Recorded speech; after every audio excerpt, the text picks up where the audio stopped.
Hi friends, இன்றைக்கி என்ன ஸ்பெஷல்னு பார்த்தீங்கன்னா உங்களுக்கு சைட் டிஷ் பார்த்தீங்கன்னா சாம்பார் என்னென்ன போட்டிருக்காங்க பார்த்தீங்கன்னா பருப்பு, பெருங்காயம், பூண்டு, சீரகம், தக்காளி எல்லாம் போட்டு பற்ற வச்சுருக்காங்க அடுப்பை.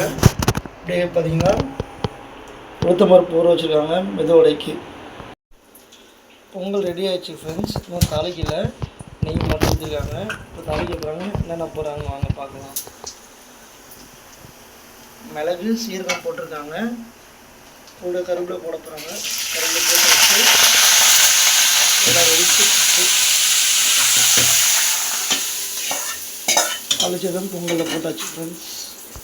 சாம்பார் தாளிக்க போகிறாங்க ஃப்ரெண்ட்ஸ். அதுக்கு என்னென்ன போகிறாங்கன்னு பார்ப்போம். ஒரு கடாயில் நெய் ஊற்றிட்டாங்க. நெய் ஊற்றி கொதிக்க வச்சுட்ருக்காங்க. இப்போதைக்கு வேறு என்னென்ன ஆட் பண்ணுறாங்கன்னு பார்க்கலாம். வெயிட் பண்ணுங்கள். வெந்தயம்,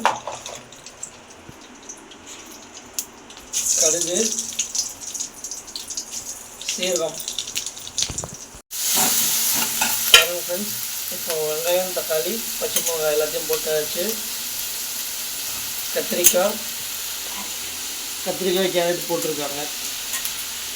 பாருங்கள் ஃப்ரெண்ட்ஸ், சாம்பார் ரெடி பண்ணிட்டுருக்காங்க. அதுக்கு மேலே சாம்பார் பொடியும் போட்டாச்சு. இப்போ கலரி விட்டுட்டுருக்காங்க. பாருங்கள் ஃப்ரெண்ட்ஸ், வடைக்கு உளுத்தம்பருப்பு அரைச்சாச்சு. அதுக்குள்ள எண்ணெயும் காய வச்சாச்சு. இப்போ என்னென்ன போடுறாங்கன்னு பார்க்க வாங்க போகலாம். பச்சை மிளகாய், வெங்காயம், கருவேப்பிலை, கொத்தமல்லி போடுறாங்க. பாருங்கள் ஃப்ரெண்ட்ஸ், வடைக்கு மாவு ரெடி பண்ணியாச்சு. அவங்க வடைக்கு போட்டு பார்க்கலாம். வடை போட்டுட்ருக்காங்க. பாருங்கள் ஃப்ரெண்ட்ஸ், லாஸ்ட்டாக பொங்கல் ரெடி பண்ணியாச்சு. அது சைடிஷ் சாம்பார் ரெடி பண்ணியாச்சு. வடையும் ரெடி பண்ணியாச்சு.